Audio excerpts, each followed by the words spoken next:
the very first official MegaZone Podcast. Hi, I am LiveFilter. I'm MegaZero. And my name is Caprica. And we're going to have a awesome discussion about cool and amazing things about video games that we all love. And this is why we're here, because of video games. Hell yeah, I'm excited. Absolutely, it's what we it's what we love to play, do, and well, we've been playing it since we were kids. So yeah. Yup, since we're kids, that's definitely a thing. We have all been playing games since Nintendo. I've been playing since Commodore. I'm sure that they've played Commodore at one point in their life. Commodore 64. 2600 for you. It's same with me. 2600, 5200, and Commodore 64 as well. It's good stuff. Yeah. Wish I still had mine. I don't have mine anymore, I can tell you that. Well, one thing I just want to say before we even start is I'm glad that I have friends like MegaZero and Caprica. And it's a good thing we're actually using our screen names, because we all get confused if we're using our real names since we all have the same name. Yeah. So yeah, that would be a disaster. Yeah. It's one heck of a thing growing up in the 80s, isn't it? Yeah. Oh my god, don't even get me started. And since speaking of the 80s, how do you like the layout for the podcast? You know, 80s theme. Love it. It's really good, really good. I hope all of you fans out there watching us enjoyed as well. So those of you listening to us, come check us out.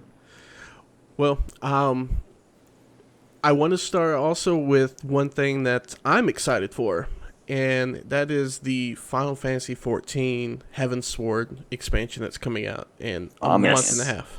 Right there with you. So I have a little treat for everyone, and I am going to show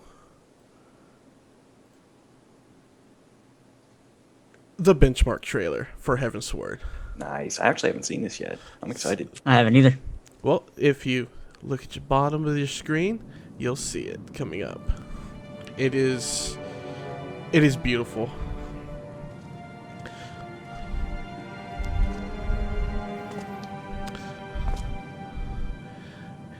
And I'm going to talk about it as we go through. So there, you'll see the Dark Knight, which is one of the new classes. Oh, I can't wait to play him. Yeah, I'm pretty stoked for them too.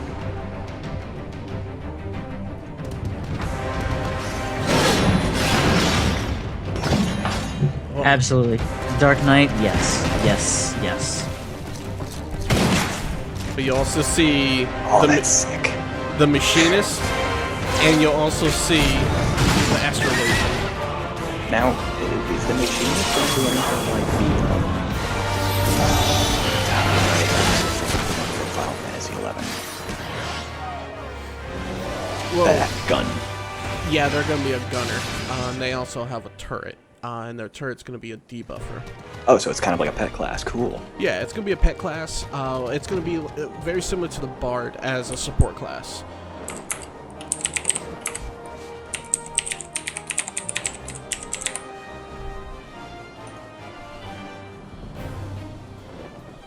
Oh yeah, the flying mounts. Nice. Yes. Reminds me of remember the floating islands in the Tavnazian archipelago? Well, they're gonna add a floating city in this. I forgot what it was called, but I'm not very good with remembering the names of places and games. Especially Final Fantasy games. They're so out there. It took me a month to remember Mordona. Oh, that looks gorgeous. I like that environment. It looks really nice. This is all running in DX11. Of course, new fishing. So, are you gonna come back to the game guys? What's the release date again? Yes. June 23rd, the official, I think. It says at the end of this, but the early access for pre-orders is the 19th. June, probably, yeah. Because I would love to have a MegaZone group together running the game. Oh, and you will see also a new Primal here in just a few moments, and that Primal is also the new in-game raid content. And you'll know who It's gonna be Alexander. I know it. Yep, I knew it. Yeah, that would be awesome. Sweet. Absolutely awesome. That's great though, because they needed something different like that. Yeah, he's a Primal and the raid dungeon. So he is the raid dungeon.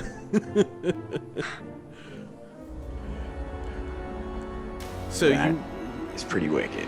yeah. You'll also see some of the new abilities that all the classes have. Some new NPCs and some new mobs in the game. Right. You'll, of course, leading the pack is Mega Zero's favorite character, the Dragoon. Yeah. Gotta have some Dragoon. The first class I played and wish I never had. No offense, bro. I know it's better now, but I hated it when I played it. I'd like to go back and try it again, though. Yeah, they definitely fix it. Now you don't have to worry about positioning so much. Right, that's what bothered me, was because of the trolley tanks that would move the mobs all over the place and you couldn't get your buffs up. That stuff was obnoxious. So in one more hour, everyone can download the benchmark itself and see this on their computer. Sweet. Very nice. Of course, everyone that's going to be watching this on YouTube, you can already download it on the Square Enix website, but the people that are watching us on Twitch, you can get this in about an hour. All right. I'm feeling the hype. I'm feeling it. The game itself is always been beautiful. Yes. Yeah, definitely. And they just keep making it look better and better. And by the more content that they keep adding, it's to me it's one of the faster growing MMORPGs. Of course, besides WoW, that seems to still handle and hold all of their subscribers pretty well. But for a more action-oriented game, it is such a beautiful game, and I'm really glad to see more people still getting into this game. That's what I mean. Other than the fact being a past fan of 11, what got me to play this game was just the drive and the direction on the actual effects and spell effects and ability effects and stuff. It's just over the top, perfect, beautiful. Everything. I love Everything it. looks unique, and you know when somebody's using a certain ability just by looking at the effects and stuff. It's awesome. Right. So this part that's coming up is going to show all the character abilities. Well, not all of them. They're going to show every character and at least one ability from them. This is a long benchmark. Yes, it is. It's about another minute long. So it's about 7 minutes and 50 seconds. Or 45, give or take. But with the benchmark, you're able to create the new race, the Aura, and actually see what they look like and save it. So when you go into the game, when it comes out, you can already make them.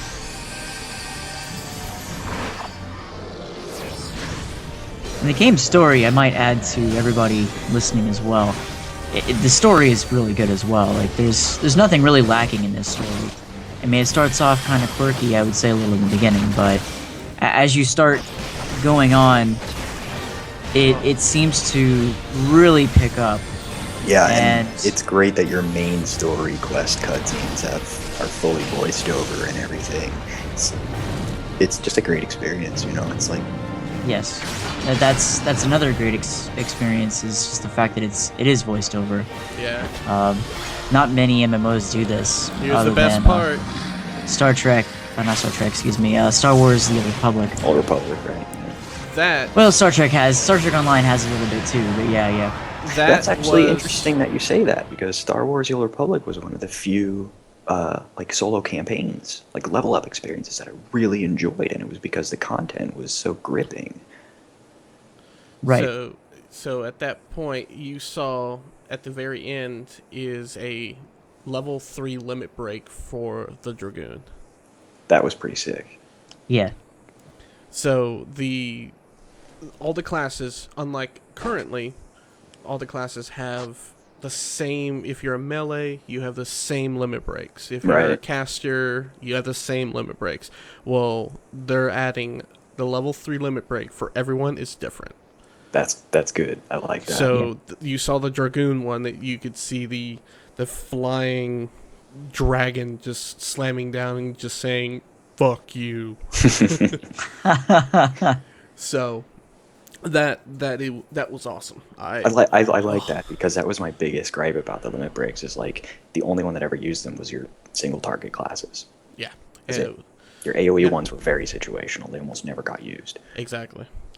Well, let's go ahead and break it off and start discussing different things that we want to talk about.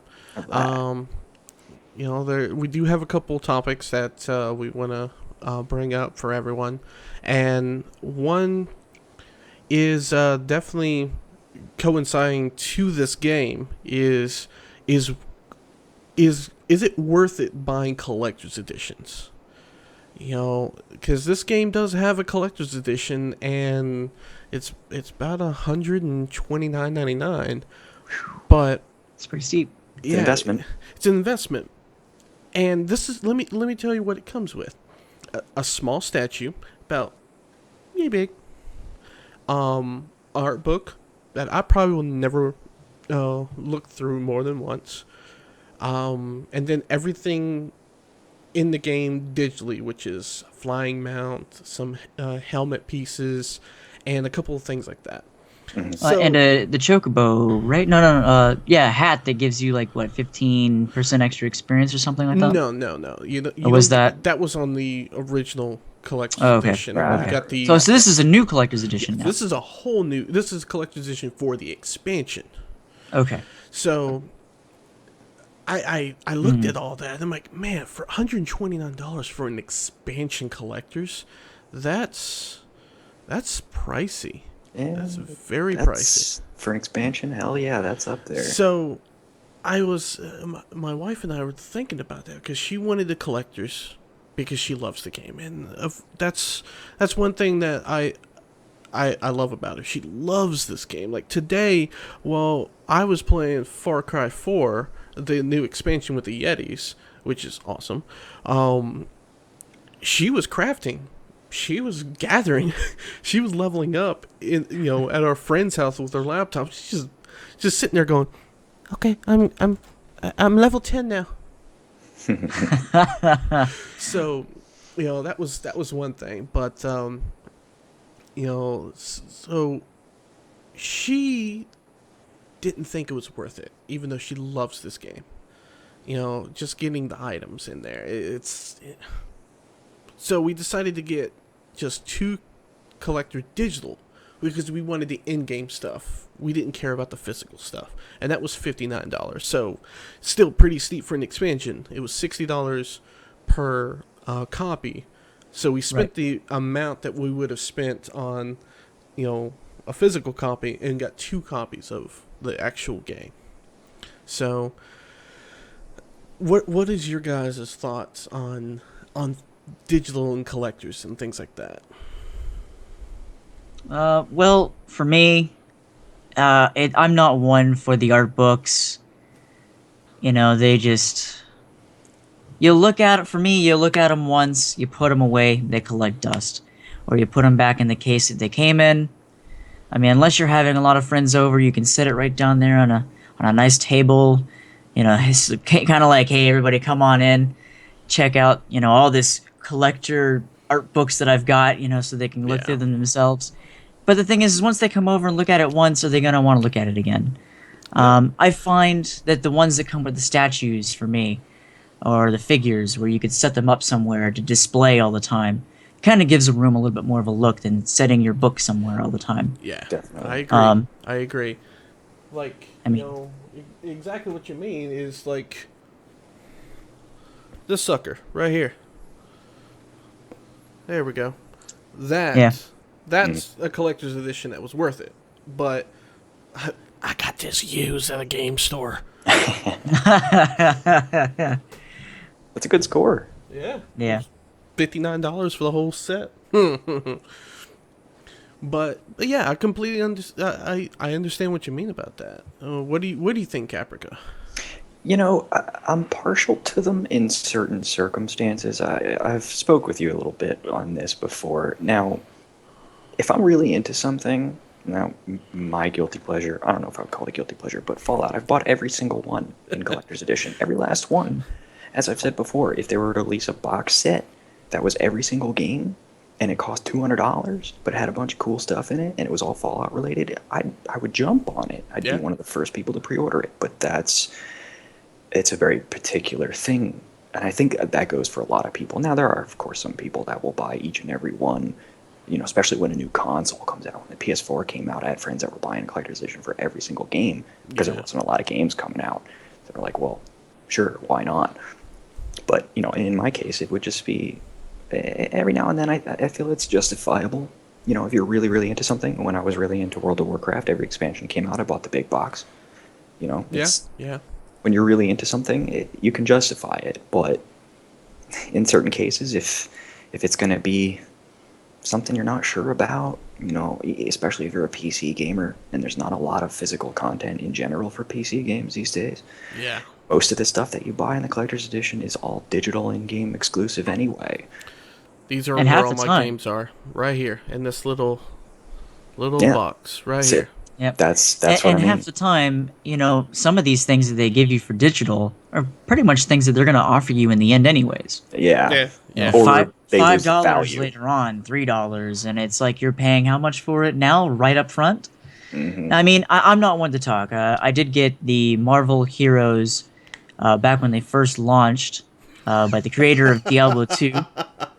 I remember this. I spent $200 to get all the characters. Now, I haven't played the game in a while, but I did enjoy the game, and I still do enjoy the game. Yeah. The game has tons of characters. I got every character when they came out. I got my name in the credits, which what you do, but hey, my name's in the credits. You And have to wait like 30 you know, minutes to the credits scene. Look, there I am. Okay, I'm gone. You could just click on the credits. You know, for those of you out there, just move your little mouse up there, click the credits, and just look for my name. It does say MegaZero, I believe, in there, so you'll find me in there. Yes, it does But, say zero. But no, I mean, all the characters feel different. They move differently. They all have different powers, and they have been striving to make the game move forward and do different things with each of these characters and fix them in certain ways. So I feel like sometimes something like that. I mean, to be fair, this was luck because I did spend $200 not exactly knowing, right? Yeah. But I got lucky, and this game ended up being really good. They seem to be doing very well for a free-to-play game. They are. They are. Well, And you don't obvious have to reasons. pay to play the game. You can download it, play it for free, and you can find tokens that unlock characters. So you never have to pay for the game if you don't want to. Yeah, you just However have to you want to, grind you it. could pay and get some things for it. Free advertisement for you guys out there. But hey, you know what? They kind of deserve it. It's a digital game with the collectors that, to me, was actually pretty worth it. Not everybody thinks so, but that was one that I really put a lot of faith into. Yeah, and I agree with what Caprica said. You know, being a PC gamer primarily, I own all the consoles, but primarily being a PC gamer, I don't see myself buying a collector's edition physically anymore. I would buy a digital copy, and as long as it comes with content that I enjoy. Like, you know, one I'm glad I didn't actually pay for, which is the Evolve. You know? Yeah, I'm glad I didn't buy that one too. You know, I was interested in this game, but the one thing it kind of always tipped me off as was it's like Left 4 Dead 2. No. It's at least, well, for me. That's for me. Yeah, I mean, yeah. it's it kind of made it seem like, hey, every map you play on is kind of like its own little mini game. Make it to the end and defeat whoever you're defeating, and Well, for instance, the collector's edition, you get the season pass. Okay, you can buy that separately. You get a special skin for just the monsters. No one else. No other weapon skins or anything like that. And then you get early access to the new characters, the new hunters and the new monster that comes out. And then that's pretty much it, I think. Am I right? Is that pretty much what it came with, Caprica? What I I think heard that's as well. about where it cut off. There might have been like one or two skits or something thrown in there, but like that's another thing too. Like a lot of it depends on individual game, like the actual content itself. A lot of people were disappointed in the overall quality of a lot of digital content in Evolve. Just as an example, like the skins were very meh. Wasn't really anything special, and most people don't use them. And look at companies like CD Project Red. Right. Witcher 3 is coming out in about a month. Actually, no, not a month. In about 2 or 3 weeks. May 19th. Yeah. It's coming up. It's coming up. And yep. That DLC is free. All free. Now there's a throwback for you. There's a word that not many companies like to do anymore. Yeah, and when they do, it's anything free is usually nothing special anyway. Even the Evolve team, like free maps, it's like, okay, great, but we're talking about maps that, for one, we still don't have. Exactly. And two, for a game that nobody's playing, which is unfortunate, because I do enjoy Evolve. Yeah. But if there's nobody playing it, who am I going to enjoy it with? Well, think about this. Their free DLC, they already announced the first free DLC is 30 hours of gameplay for Witcher. So, yeah. That's huge. Yeah. That's huge for DLC. Well, they did say that the dev team did a speed run through the actual game, and it took them 23 hours for a speed run. That's nuts. That's bypassing everything. So we're talking about tons of content. That's worth every penny. Oh yeah, and I'm gonna be streaming the living crap out of it. Of course, some people are not gonna watch it because they don't want to get any stories spoiled. Caprica. Right. Hey man. But I understand. I don't want to watch a game that spoils the story.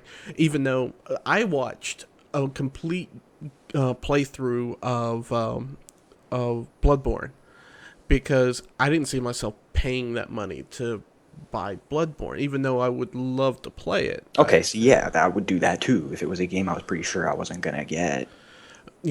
Especially on launch, and it's so I went ahead and watched it, and it was phenomenal. Especially since I was watching Code Carnage's playthrough. He was phenomenal on it. I laughed my ass off, and it was so funny. The part that he got stuck on for a long time was the spider boss, and I bet you MegaZero right now is like, spider. Yeah, I'm thinking of this, and I'm just like, no, no. Did you watch the movie Starship Troopers? Oh Yes. Okay. Yeah. The brain bug.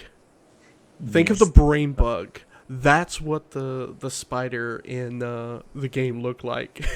That's nasty. But with hundreds of eyes instead of just 8. It shot ice, like artillery fire of ice, and it was telekinetic powers that shot the ice from the ground up and stuff like that. So, yeah, it was. His name is Rom or something like that. Some weird spider name. I don't remember exactly. Look, but if you're saying that this is wrong, and you're already telling me, and I'm kind of like, no. Could you imagine this with like an Oculus Rift VR headset? No, thank you. no. Oh man. Yeah. But yeah, collector's editions. It's to each its own. That's what I say. It's to each its own. No one should judge someone for a collector's edition because you know what? You've bought a collector's edition before. Mm-hmm. Anyone has. So everyone's done it. I've got the Zone of the Enders one, and it's nothing super amazing either. It comes with a soundtrack, which is cool, and yet an art book. But I wanted the soundtrack that came with it because, having something that was physical. Yeah, exactly. Well, we kind of almost jumped into the next topic without even thinking about it. It was like game delays. We talked about The Witcher, which was delayed multiple times, and we talked about Evolve, which I think should have been delayed much longer. I'm gonna be very mean on this one. Game delays. He's being mean. He's being mean. I'm gonna be pretty bad. Like, I think game delays. First off, are they needed? That's number one. Are they needed? Two, are they gonna rush this thing out? Like, Halo is the prime example, 100% prime example of how upset I was that I could not play this game with my friends day one like I wanted to. Yeah. Nothing worked. 343i blaming Microsoft on Xbox Live not working the way they wanted to. Microsoft saying, no, it's the coding in the game. You know what? I don't care. Both of you should be working together to fix the problem, and it should have been fixed before it ever came out. End of story. Shouldn't be my problem as a consumer. Especially if you bought the collector's edition. Yeah. Yeah. And we both got the digital copies of that, and I played the single player. I didn't play matchmaking, so that was fine. For me, because we didn't play any of the actual online deathmatch or battle royale, whatever it's called these days. I don't even remember anymore. It's been that long since I played it. But yeah, and 343 outsourced a lot of the development out to other companies to finish the game. So yeah, I think that quality control was an issue there, and the game should have been delayed. To tell you the truth, they shouldn't have come out. They were competing with other big name games coming out around the same time. I just don't remember exactly which ones. Oh man, there were quite a few games that came out at that time. Halo was one of them. Master Chief Collection. That should have been delayed. What was the other game? Oh man, they came out around that time. That really needed to be delayed. Was it Assassin's Creed? Unity?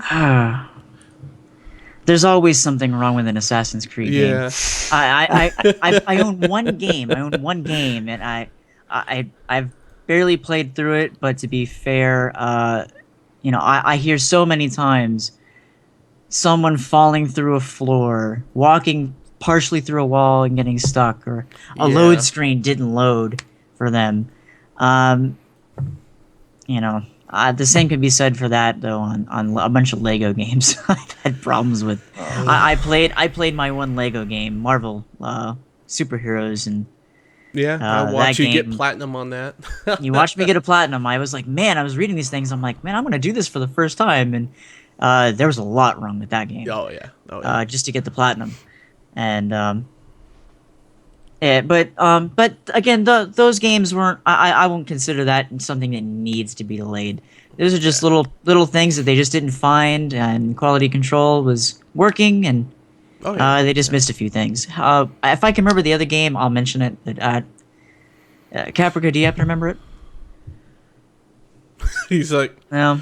I'm a PC gamer. It was another big game that came out the same day, as far as I remember.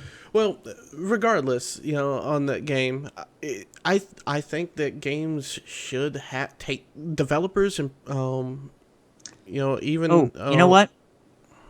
I'm going to interrupt you on this one. Sonic Boom. That doesn't exist. But I'm just saying, like, the Assassin's Creed Unity for PC. The issues were mainly for PC. That should have been tested and delayed rather than just ported over. Let's see. What's another good example? Evolve. that should have been delayed because the content was not there. Destiny. It's a good game. Wow, that was one of them too. It's a good and bad game. I enjoyed it because of the actual play style and the actual combat was amazing. But since it has no storyline, the game was kind of on what you do. It's almost like playing Diablo, but not getting anything for playing it. Diablo 3 at launch. Worse. It's hard to believe. Yeah, at least in Diablo 3 at launch, you got legendaries. You got your loot for killing stuff.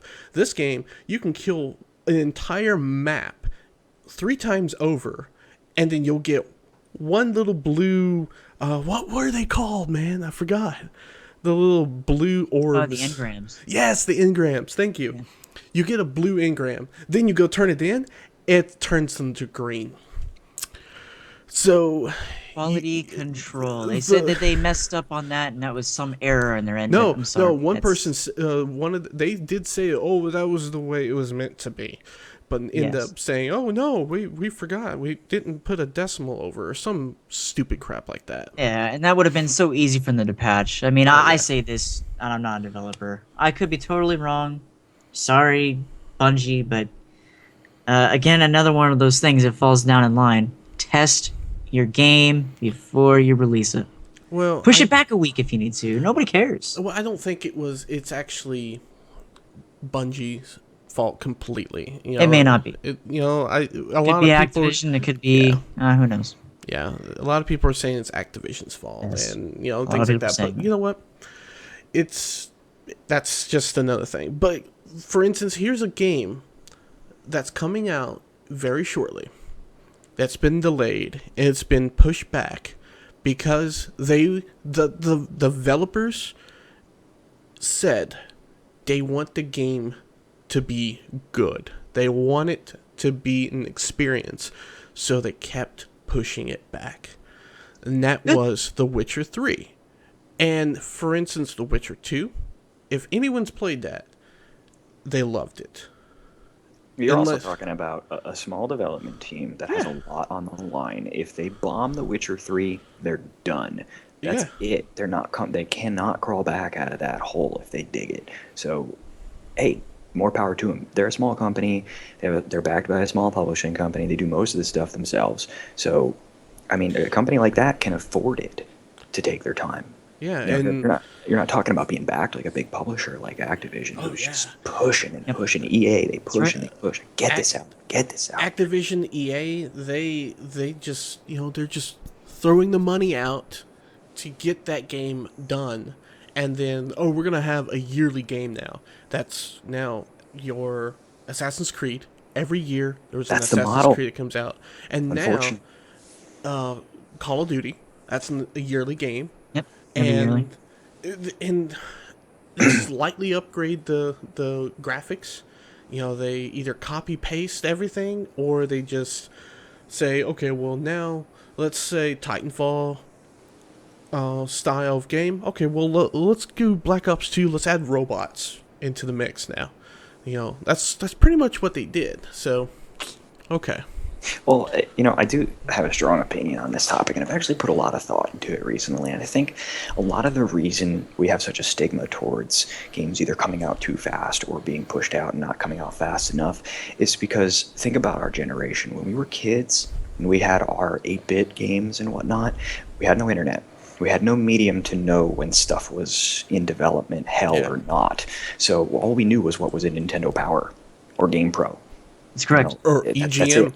Or EGM for that matter, right? So we would be like, okay, we know the next Super Mario game is in development. It's going to come out. Yeah. Did we know anything between then and when it came out? No.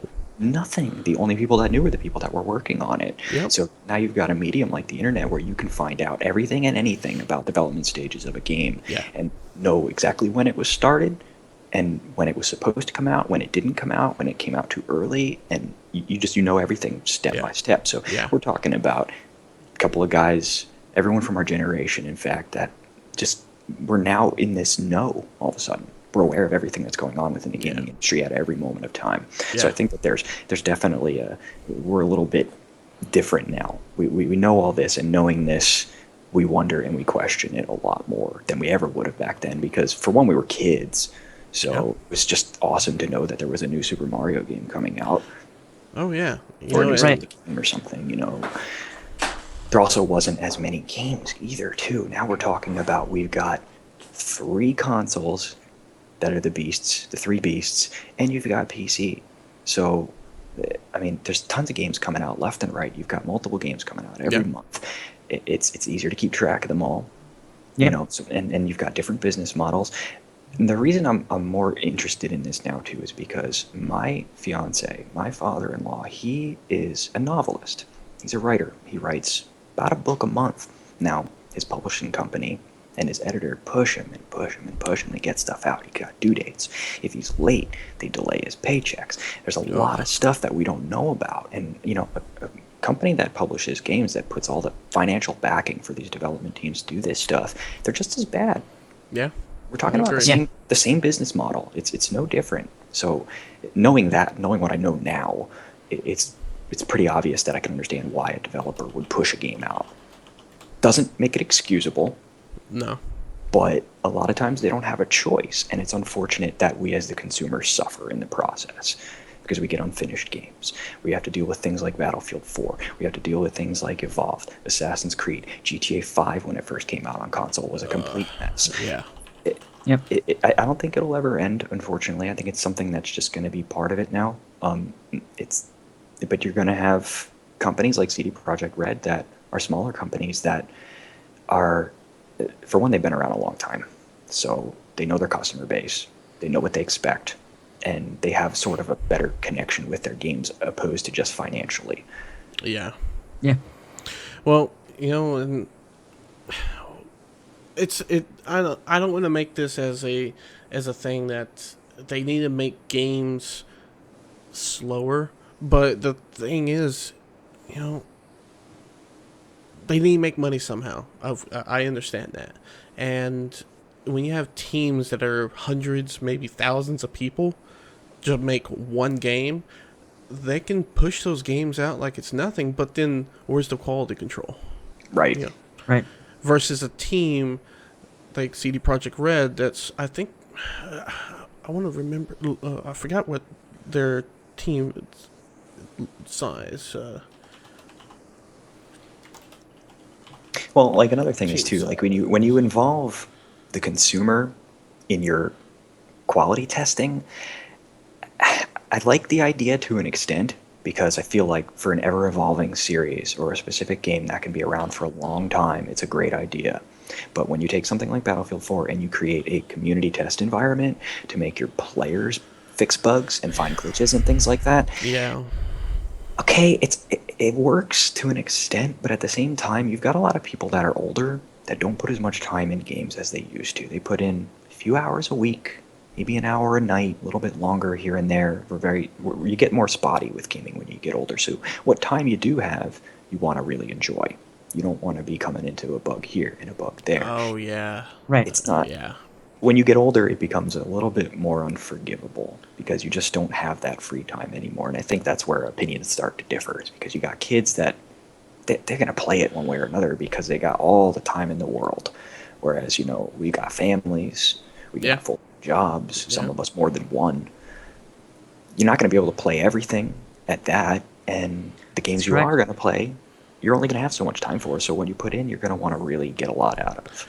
So, okay, CD Projekt Red's team consists in between 200 to 500 employees. So not all of those are designers or editors or anything like that. Some of those people are the backbone of the company that actually keep the company afloat and things like that, like accountants and things like that. Right. So yeah. But voice actors and everything. Yeah, voice actors, There's a lot of talent in gaming now. Those credits go a lot longer than they used to. Yes, they do. Yeah, they do. Yes, they do. Yeah, they do. Absolutely true. And there's big money in talent, man. Yeah. But Well, how about you guys have any other topics you wanna that you have in mind before I go to another one? The only other thing I wanted to say about, the speed of releasing games was the new Call of Duty trailer dropped today. Okay, we all knew it. Yeah. We all know it. It always comes out November 6th every year, like clockwork. Right. But except now, instead of 2 development teams, you've got 3. So what we're looking at is Treyarch 1 year, Infinity Ward the next, and Sledgehammer the one after that. So Yeah. you've got a 3-year development cycle for a game that's stale. Not a lot of people are playing anymore. Just it's going downhill. It's been going downhill. Okay, we know that. I know that. Everyone knows that. Yeah. But what concerns me is these development teams have varying levels of talent. Personally, I think. I'm not a COD player, but I do enjoy the single player campaigns. Yeah. And I think a lot of what people play, as far as Call of Duty in particular goes, most people don't play the multiplayer. I know it sounds crazy, but there's analysis that proves it. Most people play the campaign, then they trade it in or they rent it and they never touch it again. Yeah. I'll agree with that. My father-in-law plays Call of Duty games, and he loves them. I mean, the stories are really, really good. Oh, they're great. The narratives are great. The direction's great. Casting's phenomenal. Some of the Yes. best AAA casting. And he plays the story, loves the story, and he will play some multiplayer. But I think the multiplayer isn't nearly as much as like I would have played when I was playing a lot of first-person shooters at one point. Are you finished, Caprica? Just a little bit more. The main point I was trying to make was since you've got 3 development teams and they've got a 3-year cycle, so each team has got 3 years, maybe 2.5 roughly, that they're working on this game. That's a good amount of time to put into the development cycle of a game that's going to come out every year. They've got the base engine, and all they really do is tweak it. So now we're talking about 2.5 years, multiple millions, sometimes into the billions of dollars spent into advertising campaigns for games that barely change on a 2.5 to 3 year cycle. Yeah. Right. That's kind of inexcusable to me for a game that costs no less than any other game. Yeah. It's got high expectations and usually doesn't deliver, but it's got an audience and they're friggin' die hard and they're going to make money no matter what. Oh yeah. They're going to turn a Right. profit, but I mean, you got plenty of people like us that just don't really care one way or another. I mean, I may buy one every once in a while, but I'm not that guy that's waiting in line at midnight launch for my Call of Duty. And those guys are they're something. There's something. They are something. I would rather wait in a Halo midnight launch than a Call of Duty midnight launch. Which I did. Yes, I did too. I got my physical copy of the Master Chief Collection, so because I wanted to play it when it came out, I didn't want to wait 3 hours to get it, You still and had it to didn't matter download. anyway. So I had to download everything, and then there was confusions, and when you downloaded, my system got confused. Oh, that was What a mess! hilarious. What a mess! But it happens. It happens. I don't think it's entirely anyone's fault either. So, Well- the two I wanted to jump on very, very briefly Okay. was Sony PlayStation's Uncharted 4's delay. I am disappointed, but at the same time, I think everybody understands that delay. They lost the director, I think they were a writer, something along those lines. I had to find somebody else. I think the game in the end will be fine. I'm Naughty believing Dog in them. I isn't think a it's going to team be that's fine. cruising around. Yeah. If for whatever it is, if they lose this game and does not do well, I don't know if they've got a Uncharted 5 in the future. Who knows? Yeah. But if they bomb this after what everybody knows, that who knows if there'll be another one. It's Naughty Dog. It's Naughty Dog. They should be fine. They make masterpieces. They don't make games. They make masterpieces.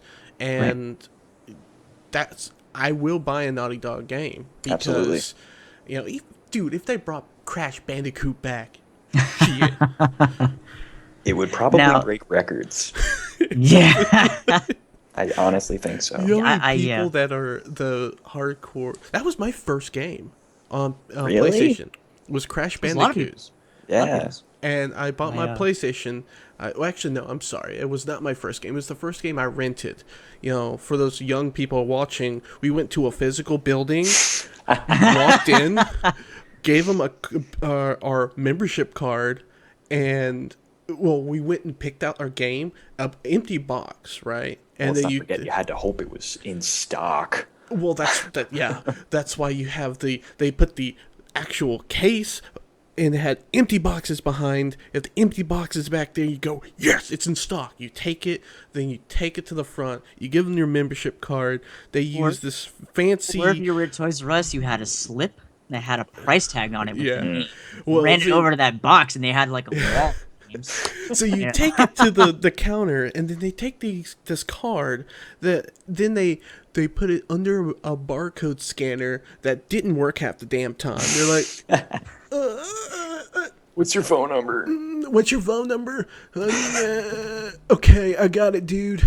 And then, they were all college students at the time. And, and 80s college students were really weird, especially the ones that worked at the Blockbusters and the video, Hollywood Video and things like that. Hollywood Video. Oh my God! Talk about a name drop. Yeah, I have stories about that. We'll get to that. We've got plenty of stories. That's another topic, I think, for another day. But then you take these games. I took that was my first rental game. It was Crash Bandicoot, and I loved it. Yes, I played Crash Bandicoot 2, and then I think most people like 2 a lot. But now even my wife, she loves Crash Bandicoot, and I think she for one would be very ecstatic if Sony, hello, listen to this. PlayStation, we need it. Bring out another Crash Bandicoot. I think a lot of people would be very interested to have Crash Bandicoot. I would love to see another Crash Bandicoot, and we're not the only ones. There are a lot of people. There's probably millions of people that want to see another Crash Bandicoot. Right. It went from being their flagship to gone. Yeah, yes, it completely disappeared. It was their mascot. It was Sony's mascot, and now their mascot is who? Nathan Drake, Kratos. I mean, it's kind of mixed. They've got a lot of big names, but no real exact pinpoint mascot. It's not like Sega having Sonic back in the day. It's not like Nintendo having Mario or Master Chief for Microsoft's Xbox. It's a little strange. Yeah, the age of the mascot is kind of dwindling. Okay, well, check this out. This is a video of a Nintendo commercial. Not Nintendo, a Sony commercial. Okay. Well, while we listen to that, I wanted to at least mention. Hold on. Is it going to be playing audio? It's playing. Yeah. Okay. Keep quiet then. Look at that. We got real-time, 3D, lush organic environments. How's that make you feel, buddy? I remember these. Yeah. Good. These were pretty epic. No, Bandicoot is an Australian. So yeah, that was back in the day how commercials were advertised for the kids for games. Not, I don't want to sound old, but I am going to. Commercials these days suck. Yeah, well, I mean, they have to take a lot of creativity in today's world. It's pretty hard, I have to say. It's all cinematic now. There's no, sometimes there's a real life presence, but most of the time it's all cinematic garbage, and it's like. Yeah. Life, one you need to find right now after showing that is the original Smash Brothers for Nintendo 64. No. That for those of you old enough, you remember sitting at school. I was in school. We had like our Channel 1 in high school that we watched, unfortunately, for our news. On these tube televisions. Yeah, CRT TVs. CRT TVs. You'll probably never see one. And I will never... Right, I'll never forget it. All of a sudden, this Nintendo commercial comes on. It's Mario, Pikachu, Yoshi, and Donkey Kong. And Mario just downright trips Yoshi. And seeing Crash in that suit reminds me of them so much. Because Donkey Kong has like this really, really weird 90s smile.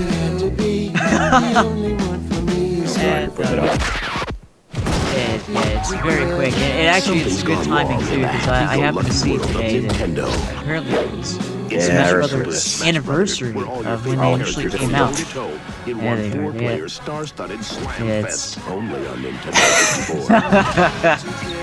64. Whoops. Yep. Yeah, we're probably a little delayed as we're watching this, but Yeah. that's okay. Get Yeah. in or get out. Get in or get out. That was the whole thing.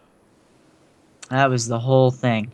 Now, again, going back to delays, since we have Nintendo being viewed, there were some people that weren't happy with the Zelda delay. But however, the majority of people for Nintendo were very happy to hear Nintendo say, we're doing something that you're going to like this. We found this while we were doing this. This is something that needs to be in the game. Link gets a sex change. And Or Whoa. vocal cords, maybe. Oh, maybe Navi becomes a man. you know, now he won't constantly say, Hey, listen. No, I mean now it's being delayed, but a lot of people are very happy with this. In all honesty, Nintendo, and I think a lot of people feel this way. They have none. I've never seen a bad Nintendo game. yeah. And when they say they're delaying something, they're delaying it for a real reason. And even when Metroid Prime was coming out, it was something that Nintendo had said, we're not going to release it unless it's perfect, unless it's the way we want it to be. And even when people were saying FPS, oh no, what are you doing? And then when they started showing video footage, trailers, all of a sudden people were wowed. They're going, whoa, And I think it's one thing that Nintendo's got is when they say we're delaying a game or we're holding off, there's a reason they're doing that. They know the limitations of their system. They know the limitations of what the audience can do with the game, and how addicted or attracted their audience will be to that game in the now. Well, You always know who you can trust to deliver. Absolutely. well, That's right. I will say this once and never repeat it again. Uh-oh. Oh, here we go. And Mega, do not say anything or go into your tangent about this, okay? I'm very, very concerned right now. I'm concerned too. You ready? You're ready. Here we go. Nintendo does deliver games, but they can't fucking sell amiibos. Oh, God. Oh. So Yep. that So, is it. real No- quick, before no- you say anything, don't you ever I'm gonna be there in the morning to Yes. get my pre-order of Greninja. just saying one thing. This guy here will not shut up about amiibos. I know. I was in TeamSpeak with him a few nights ago, and he was going on and on and on about it. Unfortunately for all you Amiibros out there, Oh, God, there's that's a what term they're for called. it. Oh. No, I had to say it. I had to say it because I don't say it. This is my first time saying it, and I'm going to say it here on the podcast because all of those Reddit people out there have It's been okay. saying it. It's okay. Mega's a brony as well. Oh. No.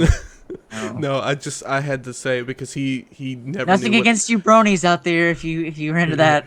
That's cool for you. I'm not. It's into to it, each its but, own. To each its Yes, that is absolutely right. Not like none of us have watched anime before, or, that kind of thing. But yeah, let's not talk about amiibos here. own. No, we're not Let's going not. to talk about amiibos. I may show off my collection as a picture here in a corner of the screen one day. I do have all of Wave 1, 2, and 3, but it looks like I may hopefully get lucky. You're to off talking Wave. about it. I know. That's as far as we're gonna chat about amiibos here. Well, From the delays and of Nintendo, that I think they seem to always come out and at least deliver something that's a mediocre game. Mediocre to really good. I've never seen a bad Zelda game. Yeah, I'd agree with that. Yeah. True Zelda game. Yeah, there's some that are okay and playable, but they're all pretty much really good Zelda games. Like Majora's Mask, really good. I personally like it the most. Everyone can say Ocarina of Time or Link Between Two Worlds or whatever. Right. I Majora's Mask the most because it's a darker game, personally. I'm a Link to the Past guy. Always Yeah. will be. Link to But- the Past was very good. I played it so many times as a kid growing up. Still is. It's hard to holds really up. give that one up. And Ocarina of Time has another special place in my heart. But after playing Link Between Worlds, it's very much like Link to the Past. Yeah. And it's so retro for someone like myself or like either of us. Well played, Nintendo. Well played. Very, very good. Well, let's go right into another discussion or topic. Caprica, do you have anything that you want to throw in there? Oh, no. I'm more than done with that one. Well, no, about any other subject. No. You can just move right to the next one. I'm good. Okay. Yeah, let's go ahead and Well- move to the next one. Well, let's talk about like physical presence versus digital games. You know, so I can tell you right now, my majority of games are physical games. Not Yes. physical. I mean, digital games. Oh, Digital oh. games, not physical. PC Master Race. It's gonna happen. Yes. You know, I'm not a PC Master Race guy. I just love, I don't even throw that term out there because I'm a gamer. True and true. I play all consoles. I know. I just Right. use it as a joke. Yeah. But yeah. let's be honest. Most of the PC games you're gonna get are gonna be digital. Almost all Oh, of yeah. them are gonna be Yeah. digital. Yes. Yes. Unless you decide to want to buy a collector's edition, the topic we just Or- talked about earlier. Or if you're, or if you are someone that your internet is not fast enough, you have broadband, and That it's guy. just gonna take you That too guy right long to there. download Grand Theft Auto 5. We calculated how long Mega's Grand Theft Auto 5 would take him. It would take him almost 20 hours. Ugh. Yes. And if it worked after the completely Yeah. downloaded, then he's golden. But if he had the issue I had, he wouldn't be able to play the game for like 2 or 3 days. And that's the thing I want to discuss is, there is a place for physical copies and there's a place for digital copies. Yes, If you're a absolutely. person like myself that has an insane download rate, I'm going to go digital because it's so much more convenient. I have them all in one location, whether it is on my Xbox One, my PC, every Wii U game I buy physical because I don't want to get into that discussion about Nintendo, but I buy physical copies of Nintendo games and stuff Yeah. because you lose it, you're gone. You lose everything. Nintendo has gotten better over the years. Yeah, I mean, yeah. one of our friends is a prime reason, his 3DS got stolen, and he's got some of his stuff back. Of course, anything that's any physical copy that's in, of course, the system. At least it's one game, but it's Yeah. gone. Well, But- yeah, and that's the thing that I find the 3DS as if you buy digital copies and you accidentally format the system, like myself, you lose all of that because it's a one download time. You only download it once. You can't download it multiple times, and that's it says on the term and agreement when you get a game from the eStore, or the eShop or whatever it's called, and you can transfer it to a new system. Am I correct, Mega? You can take your original 3DS and transfer everything over to the XL. But that's so in Nintendo's standpoint, I buy just a physical copy because it's easier for me. Because if I need to get a new system, I just boom, I lose my save files. Who cares? Play the game again. But PC, all digital. Xbox One, I only own two physical copy games, and one it's Far Cry 4 and Shadow of Mordor, which Amazon had an awesome deal. I couldn't give it up. It was $20 for Shadow of Mordor. So yeah, I went with that. And one thing, thank you everyone that's watching this stream. We're seeing a nice little amount of people that are enjoying, hopefully. And Welcome, everybody. yeah, if anyone in the chat has any questions or any thoughts about anything, feel free to put it down. I want to see what you guys think. Now, I have a thought. Can I say something about that, the digital thing? Yeah. That's a flaw on Nintendo's part, big time. I mean, how long have we been downloading digital stuff where you've got, once you buy it, you buy it. I mean, hell, even freaking iPhones and iPads and stuff, once you buy it, it's on your account forever. Yeah. It doesn't go anywhere. If you have to make, especially nowadays, we're all using SSDs. We have small storage space. There's a premium on SSD real estate. I'm constantly uninstalling and reinstalling games due to that. And I have a big one. I have a 500 gig, but even that, games. Oh, look at Grand Theft Auto 5. It's freaking huge. It's 60 gigs for PC. That's insane. That's a lot of solid state space. Dude, Battlefield 4 and all of its DLC is almost like over 100 gigs. That's nuts. Yeah. Yeah. I had that installed my SSD on my laptop, and I was like, "Why is it not? What's going on?" and then I realized, oh, the game, it's big. Okay, Well, so I moved it over. Think about this. Imagine what the physical disc looks like for GTA 5. There's got to be like 10 of them, at least. Yeah. Oh, I actually have a question in chat from Gigantic Live. Okay. He goes, "What is your thoughts on Battlefront 3 and all that jazz?" Oh, baby, do I have an opinion on that. Oh, man. Well, I could do an entire episode just on that. And let's hope that this game is going to be really good. I mean, from the in-game footage for the cinematics look beautiful, and let's just go ahead and say I'm going to be probably flapping down a bunch of money on a really good graphics card to make sure this game is good when I play it. So that all of you can watch it as well. For instance, if you guys watch this trailer and that it says... Oh, I'm going to comment over this trailer while it's playing. Oh, that's I've got a lot fine. to say That's about fine. this. Go for it, dude. The trailer is beautiful. I'll give them that. They're great renders. Yes. However... It does say game engine. So, It's game but engine. that's, It's that's, not gameplay. It's not Exactly. in-game. It's engine. This is pre-rendered. This Yes. isn't So a something... little bit of mistake on my part there. There's no HUD. there it is. There's no In-game actual gameplay involved. You're just looking at... Now, granted, that means that this engine's capable of this. It's very Battlefield-esque, which is, in my opinion, great. Battlefield had a lot of problems, but it never lacked in the visual quality. Oh, no. No, it it never did not. did.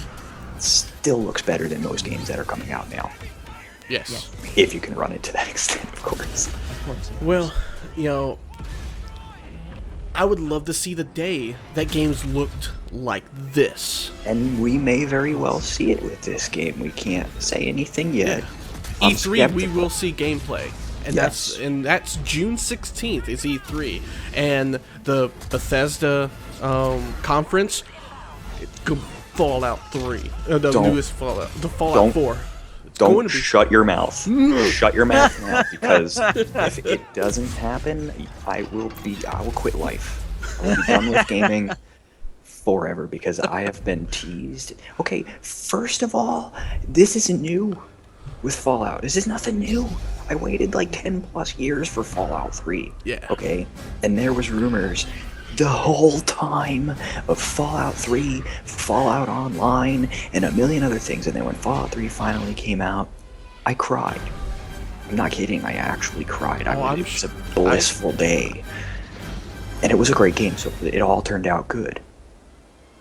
So, skepticism aside, it's always going to be there with stuff like this.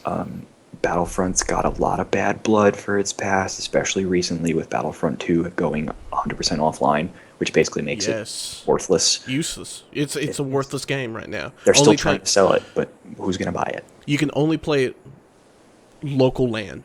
Yeah, who wants to do that? And no one really plays local LAN anymore because LAN centers are pretty much dead. Yes.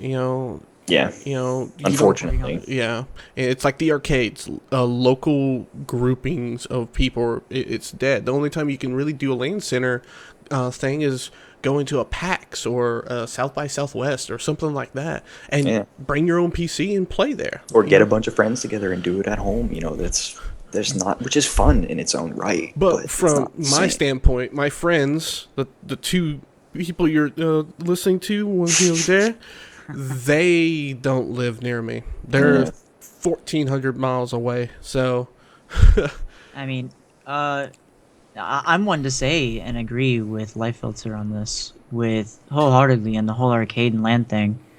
well, let's get back to real quick about Well, Battlefront. Let's finish up on Battlefront Let's first, continue that because question There's still a because lot we're more. gonna go off on that. But I don't want to spend too much time on it, but there's a lot of stuff Yeah. that's been coming out recently about Battlefront, about the limitations to actual combat that has been, for the most part, confirmed. I think they've only confirmed 4 planets that are actually going to be playable on, not above, not around, just on. Terrain-based only, so you're only Yeah. talking about atmospheric combat. There's no space combat. So that means either there will be no space combat ever, or guess what? You're going to have to pay for it in a DLC. DLC. So And that sounds like Battlefront- something they'll do. Well, it's It EA. is. It's the It's gonna EA. happen. It's gonna happen. You're It's gonna. the business model. Yeah. Sucks, but what can you do? If they Yeah. deliver it, I'll pay for it. If the game's good, I'm fine It's with that. it's Star Wars. It's Star Wars. It's Battlefront. I love the Here- Battlefield the Here style we go. game. Here we go again. This all comes back to the very first topic. If you're a diehard fan, you will pay Yeah. whatever it takes. I didn't buy Yep. Hardline, but because Me none neither. of my friends bought it, so I didn't buy it. But Me neither, exactly. Battlefront is a game that I will buy, There will be and people to play with, exactly. but it's another thing. If that was game graphics, actual in game, it could actually end up being that way. You will never see that on console. Not anytime soon. You will not see it on consoles because, you know, sadly they put too much hype in these next gen systems, and they're trying to make them compete. They are trying to compete with PC systems, It's impossible. and it's Yeah. impossible. You know, that's the only downside. And that's not So- a PC Master Race comment either. It's That's not. just- No, it's- it's not. The rate at which parts, GPUs, CPUs, memory, and everything upgrade is too much for anyone to keep up with. even Yes. I mean- most hardcore PC gamers. MegaZero has not upgraded his PC since 2006. Is that what it is? I believe so. So you're still running GPUs that can't even run DX11. Correct. I have 2 NVIDIA GTX 275s. You know, I literally just upgraded my PC, but you know, it's not really much of a, upgrade. More of a, it's an upgrade, but it's almost a sidestep in benchmark performance. And but in games run better. I went from AMD 7970s to a GTX 980. You can only future-proof your rig so much. Yes. Right. If I wanted to future-proof a gaming PC, I will buy Titans. But Even that, you'll cry when the next one comes out. because you Exactly. dropped $1,000 Exactly. on a freaking video card. and that's actually one thing a YouTuber I listened to, Jay's 2 Cents, that's one thing he said. He said that he hates Titans because of that fact, and the fact that he's always in the mindset of needing the best. And needing the best means he has to buy 3 of those for his water-cooled PC. That is... Wow. That's overboard. That's overboard. That is beyond overkill. But he runs games at 4K. And that's another thing. Consoles will never reach 4K quality for games. It's not right now. impossible for these And- current consoles. In the future, yes. Maybe the next set of consoles, but I'm still even a little weary about that even then. well, it took this long just to get to 1080p. Well, Yes. well, yeah, it's and the whole 1080p. The games look phenomenal, regardless. I love, do. you know, if no one knows the actual specs, you wouldn't know that the game's actually running at a native 900p or 720p.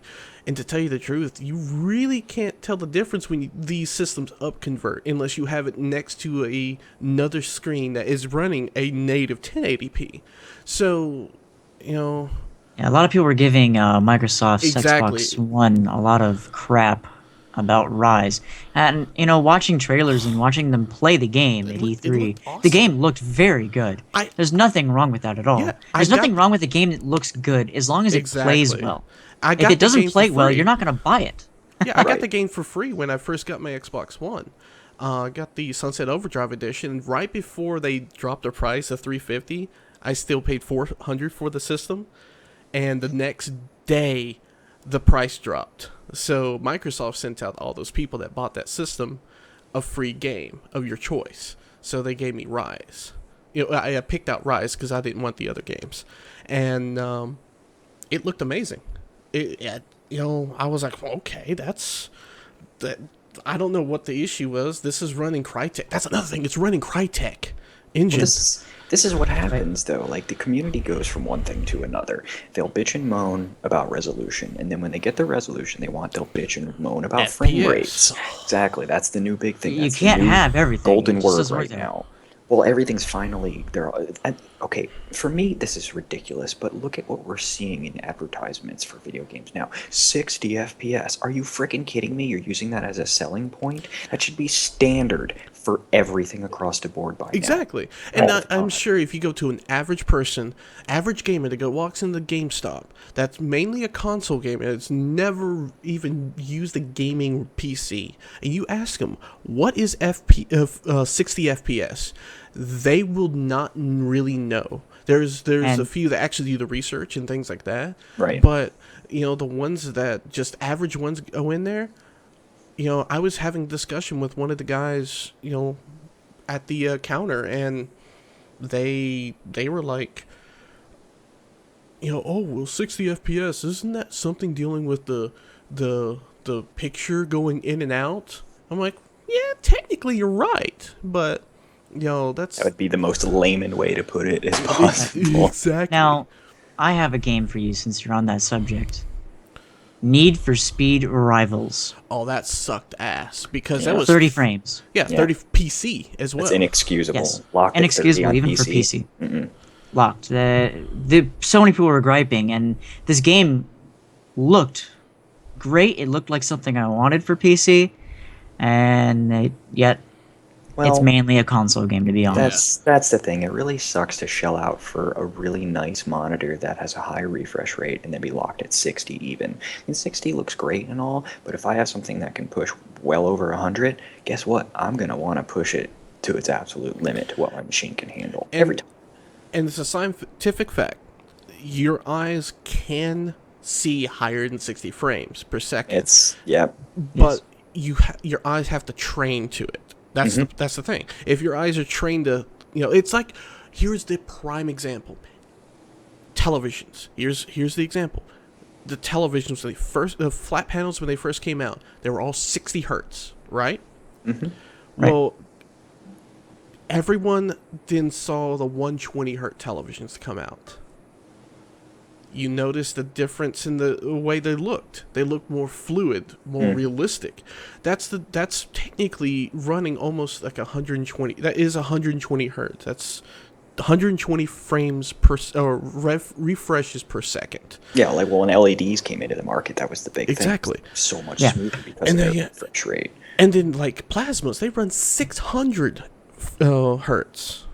That's 600 refreshes per second. They're the best if for movies and things like that. They're suck ass for gaming because, you have burn-in and stuff like that. But, back to like the actual games, Battlefront 3 is going to be the game that we all want. We want that experience of being Darth Vader or Luke Skywalker. Mega Zero wants to be Jar Jar Binks. And No. Can you read this? No, Now, don't. I just want to say, I just hope that this game, I mean, it's Disney. Disney has control on this now. They have control on how the game looks as well.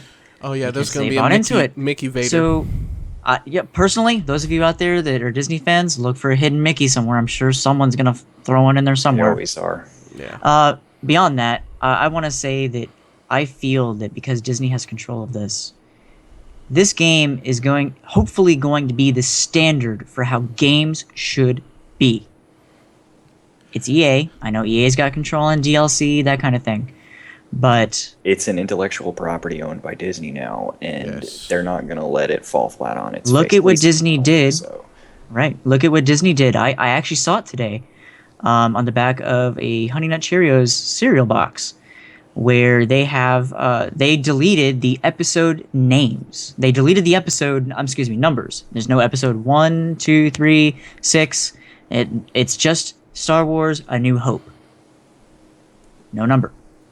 Now, I have a few ideas of why they're doing that, but they've got a reason for it, and Of they've got course. some future for it. And I mean, if they're controlling that, they're going to be controlling this game. And like, you look at the fact that they deleted all the past stuff, Knights of the Old Republic, that does not exist in them. No. None of these other games, Shadows of the Empire, doesn't exist. None of these other games exist anymore. None of these books exist to them. Yeah. So they're basically saying these movies, Clone Wars, this game that's coming out, Battlefront, not Yeah. even the Old Republic that's out right now as an MMO even exists to them. Well, that's So- a property owned now by BioWare, though, the Old Republic. Right. So, Right. which, that's another thing with EA. They have the BioWare standpoint, and if they make games as good as like Dragon Age, and it's backed by EA, publisher, but it's up to the developer to make the game good. The publisher just gives them money in the pushes for the advertisement, and does have some say on the game, but it's up to the developer. And I really hope that EA's Battlefront and DICE knows what they're doing, because this game is going to crush them if it does not do well. It is Yes, it is it's going to be absolutely. it is going to be the game that will say, DICE, you're dead to me, or DICE, you nailed it.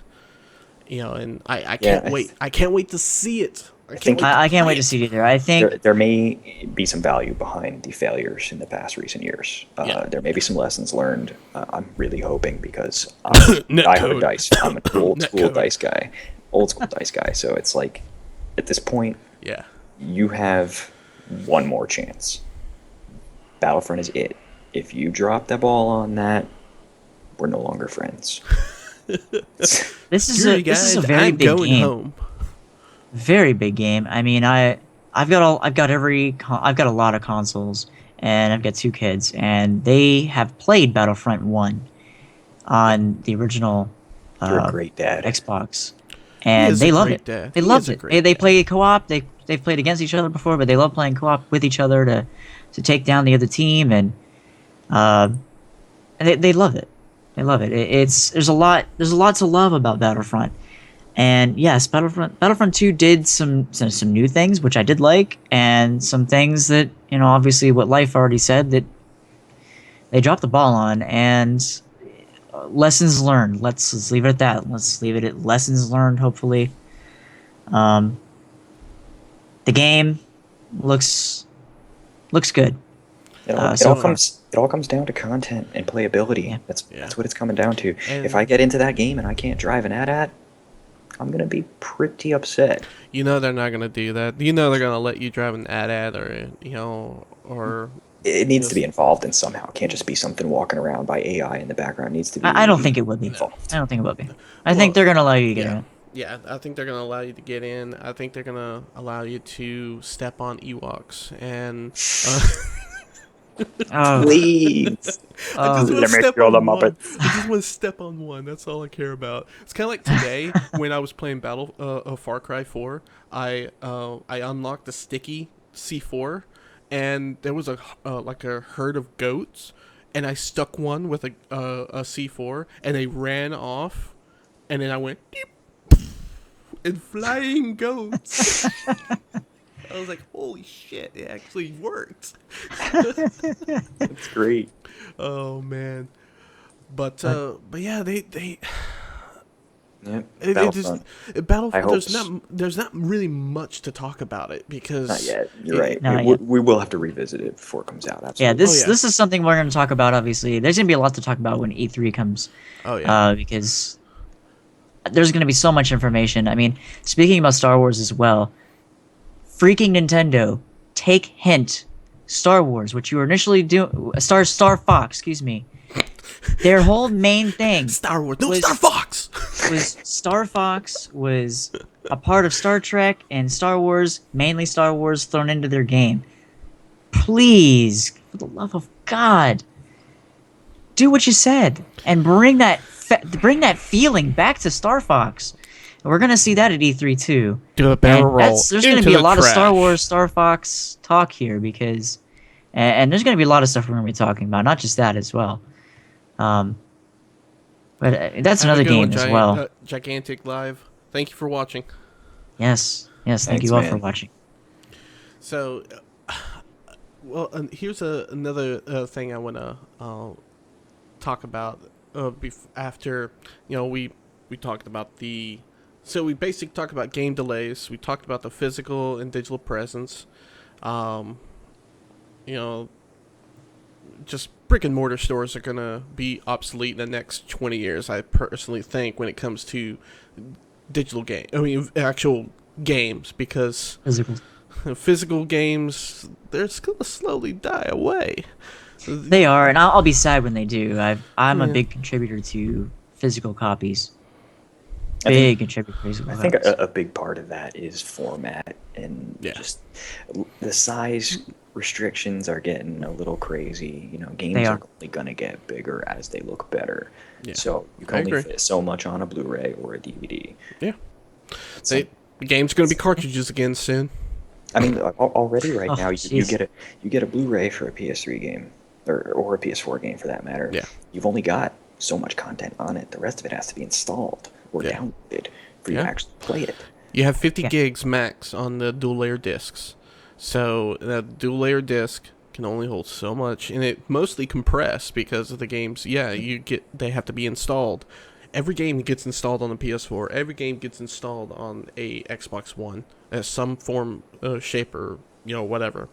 Mm-hmm. So what's the difference in just digitally downloading it? You have one less thing to worry about. At that point, you're right. The line is almost just not there anymore. They've completely merged. It's all the DRM. That's all the disc is. It's your Yeah. physical DRM. You lose Yeah. the disc, guess what? You lost the game. Versus downloading it. Oh, my console had a red ring. Just buy a new console, log in your account, and download it. Yeah, exactly. Yeah, worst Same case with scenario, PC. you have to wait. That's all. Yeah. And it's, But, we briefly touched on this. The PC upgrades, are they worth it for just one game? And then we almost talked about it with Battlefront. Is it worth it to you, MegaZero, to upgrade your PC to play one game? No, in all honesty, as much as I'd love to just flop, $500 down on an amazing graphics card, even $300. No, I don't think so. I think you have to be able to. I think the line here is that you've got to at least have a couple of games. Even a Like I can't play Evolve. Evolve. I can't play Evolve on this machine.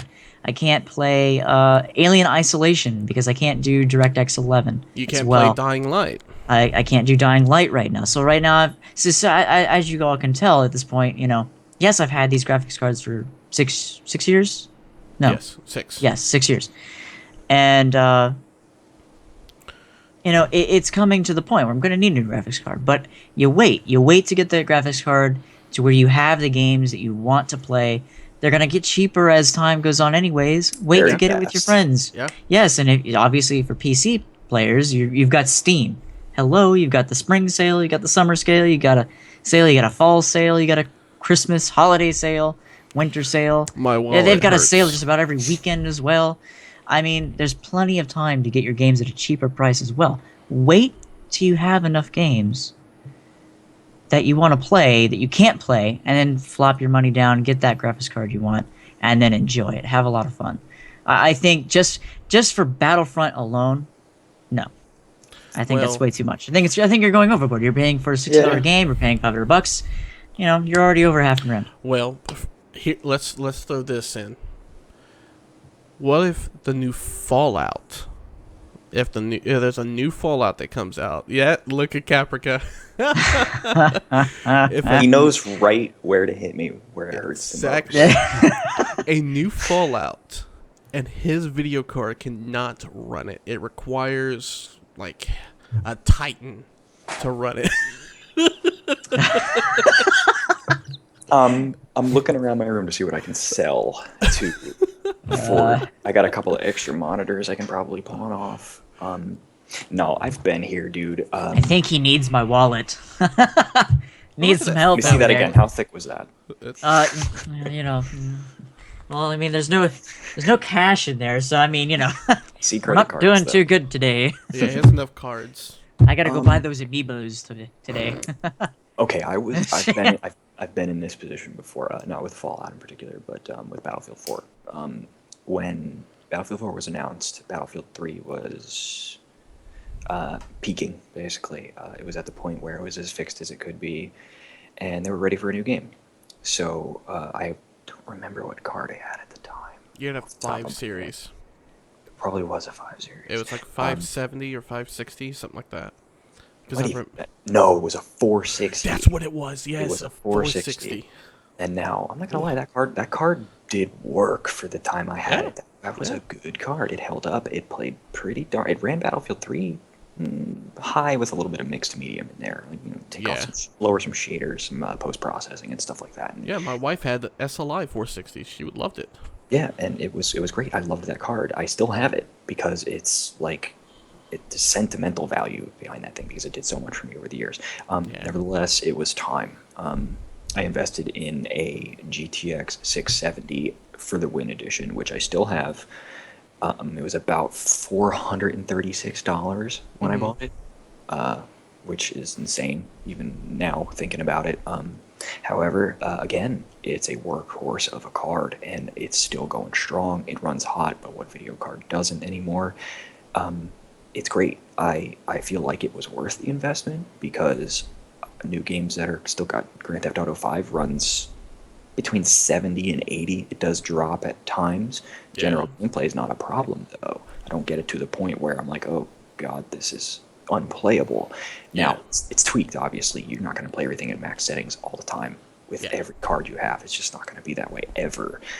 At some point, the games outpace you. And so it's it's the nature of the beast in this case. The only way you're going to keep up to date and always have the best graphics every time is to upgrade yearly. Yeah, about yearly is about where I see it going. And now, I'm not in a position where I can buy a new card every year. I'm not going to drop my tax refund on a new video card annually. That's stupid to me. Yeah. I do have to say real quick though, is these new cards are getting more and more overkill for 1080p gameplay.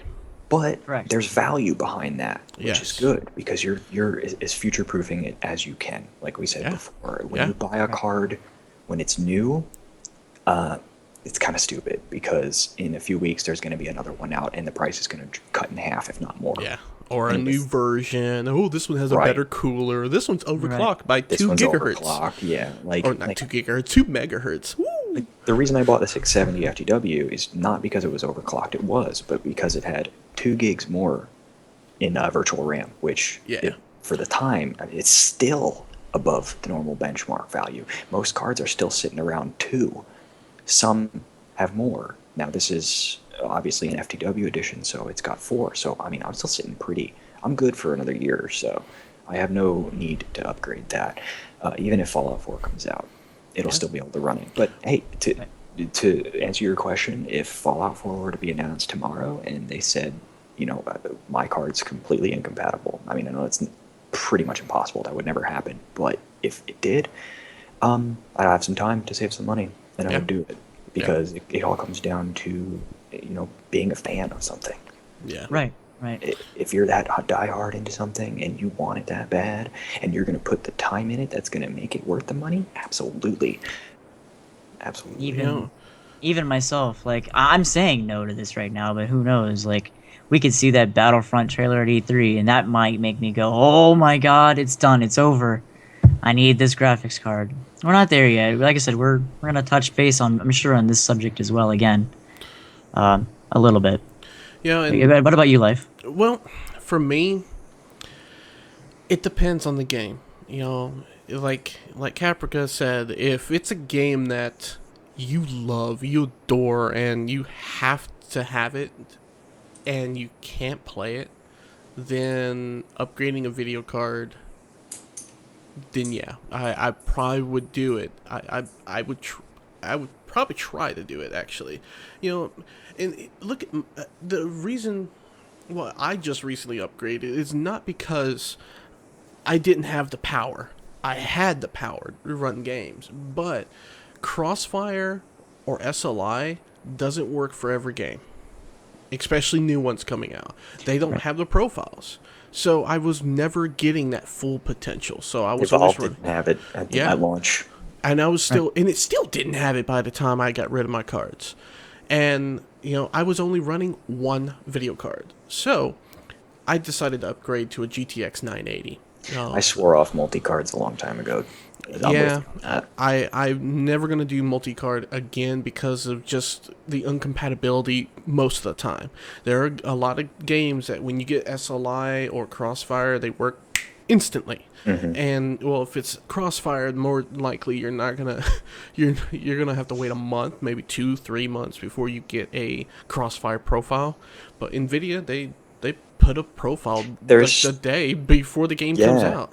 There's too much room for that exception. Yeah. A lot of these games that are coming out are focusing on drivers specifically for one brand or another. And if you have the brand that game's not focusing on, guess what? You're shit out of luck. Yeah. You either have to wait a very long time for SLI or Crossfire support, or you just don't get it at all. Yeah. So I decided to go with the most powerful, affordable single GPU that I could at the time. And I did a lot of research. And You should. Yeah, because you don't want to just dive in or listen to, the person at the store if you order it on store, because if you're research. If you buy one of these cards, you're usually going to buy it online. Amazon, Newegg, Tiger Direct, not Tiger Direct, sorry. Opening old wounds, man. Well, and I do want to mention real quick, for those of you who are new to PC and are into PC gaming, don't forget too, you can comment not just to us as well, and maybe if we happen to see it, we can mention as well.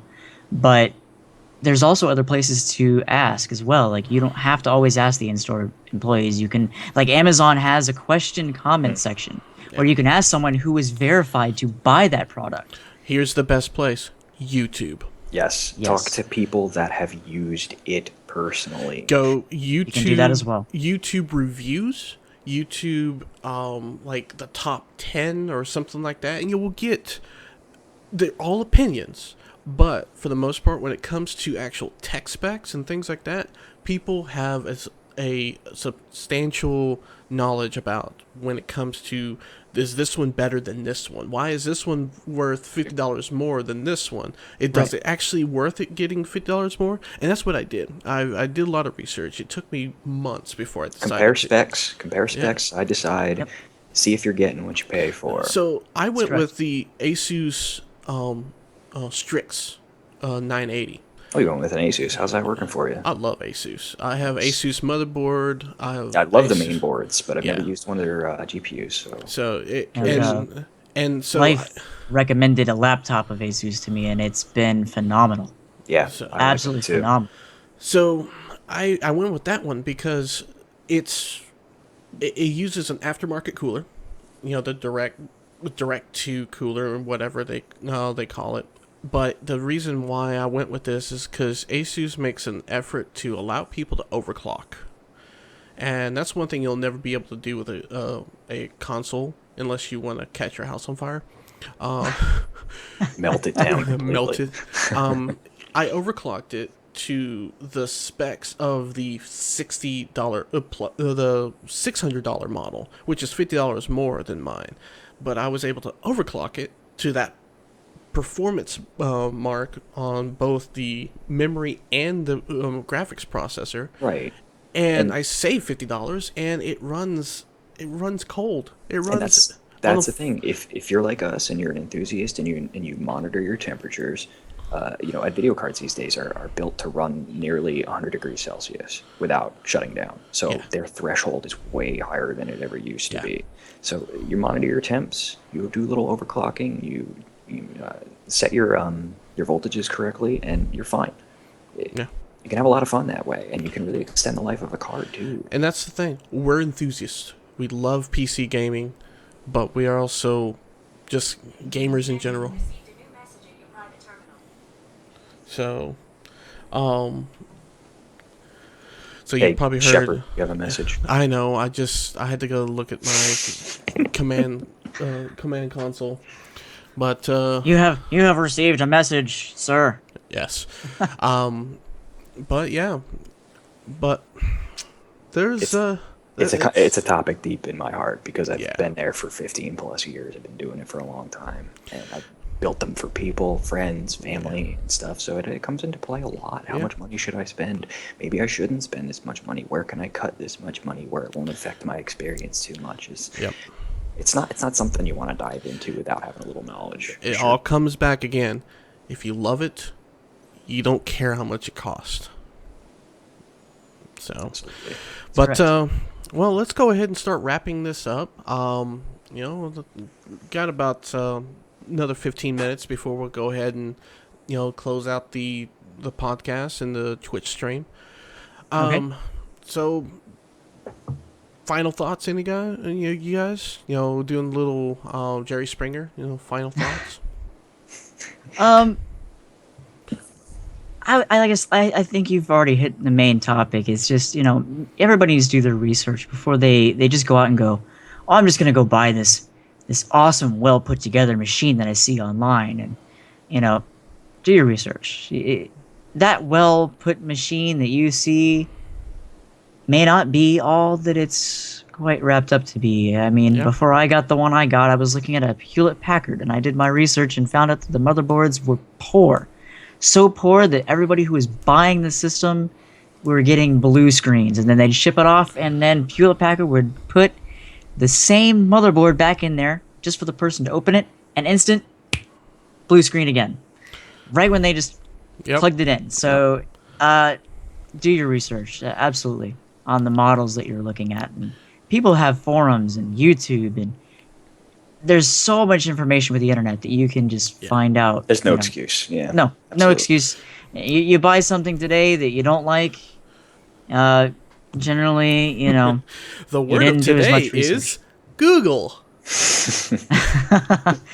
Because seriously, fit that. Okay, if you can fit that into the comments down below, extra points for you. Well, it's when in doubt, Google it. Yeah, when in Common doubt, sense. Google. Yes. What about you, Caprico? You got any final thoughts? I think the best thing I can take away from this podcast today is that gaming is complex now. Yes, It's more than a hobby. It's an investment. It's not a cheap thing. That, I mean, for kids, it's one thing. Yeah. For PC enthusiasts, it's a whole nother thing. So you can't compare it to. It's like the guys that build hot rods. Exactly. That's what I've been saying for years. Harley Davidson fanatics. It all comes down to that. What is your passion? My brother builds hot rods and rat rods for a living. He loves it. I build PCs. Right. Right. That's, exactly. That's the difference. He, of course, his cost a lot more. And a lot more.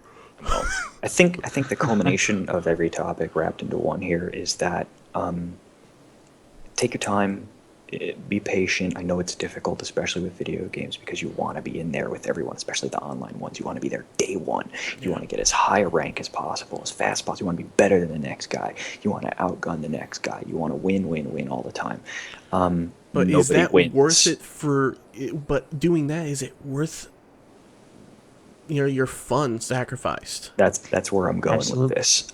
If you're getting frustrated, if you're getting salty, if you're getting angry because you're trying so hard and the game you're playing is working against you because it's unfinished, it's glitchy, it was released too soon, it's just not quality out of the box, then was it all worth it?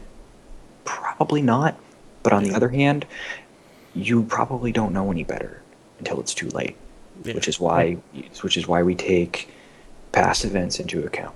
We take the Battlefield 4s of the world that we've dealt with over the years, and we analyze it, and we make a decision to see if it's worth the investment in the future.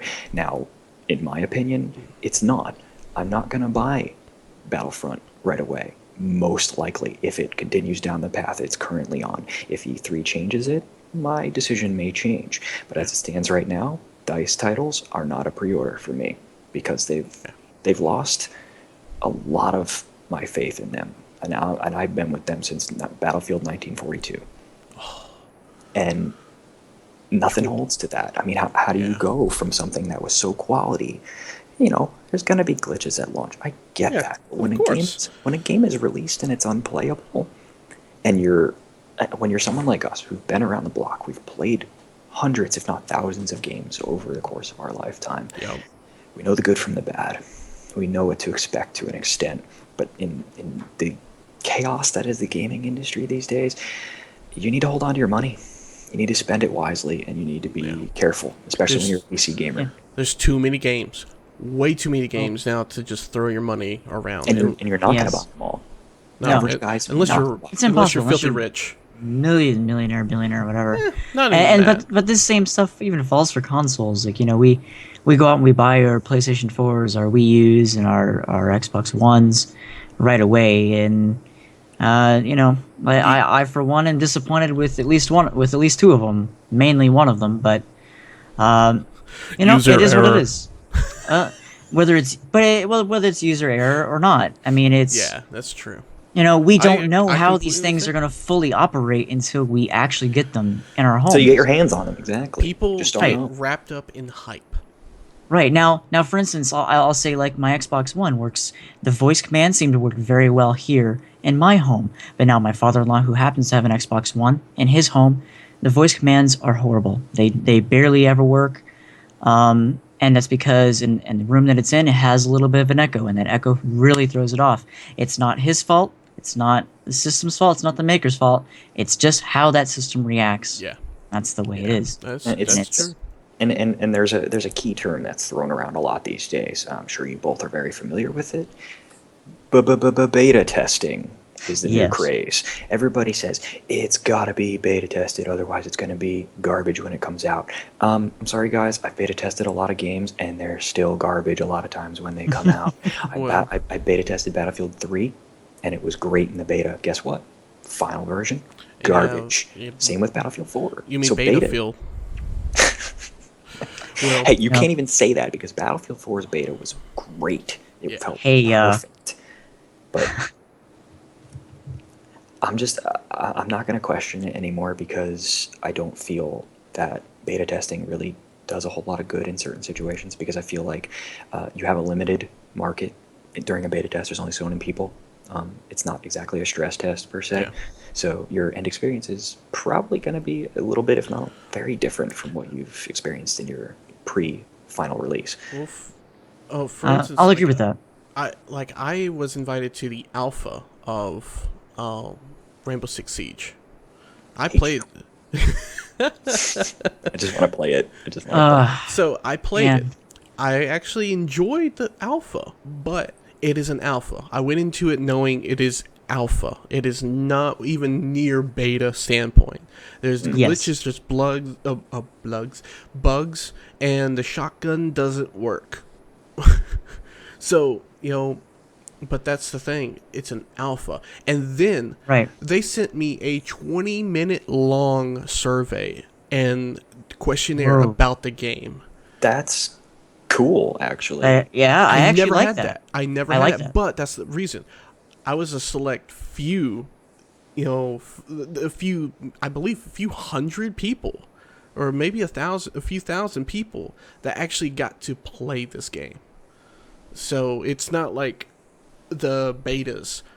They're not really betas. They're just, here's the game early, let's push the hype. Yeah, exactly. Yes, that's the way a Or lot of it's pre-order- been it's lately. pre-order hype now. It's Yeah, you it's pre-order, pre-order you hype. get into the beta. It's like, okay, that's not really a beta in that case. I No, mean, how do it's I know it's they're a actually demo. testing it? It's Yeah, a demo. That's all it exactly is. what it is. They're bringing back demos through beta testing. Yeah, which, I told them every little detail that I remembered. I even linked them to the Twitch channel that they can see the alpha game and see all the bugs that I actually ran into, like especially the guy that was able to knife me from downstairs through the floor. I That's was like, funny. I couldn't say he's a hacker because it was just it's an Hold alpha. it. But Hold like, it. Yeah. This feels like I've seen this in a horror movie where someone takes a knife or a sword and just jabs it up there and stabs someone through the foot. But when it comes down to everything that we talked about today, is it's a full circle.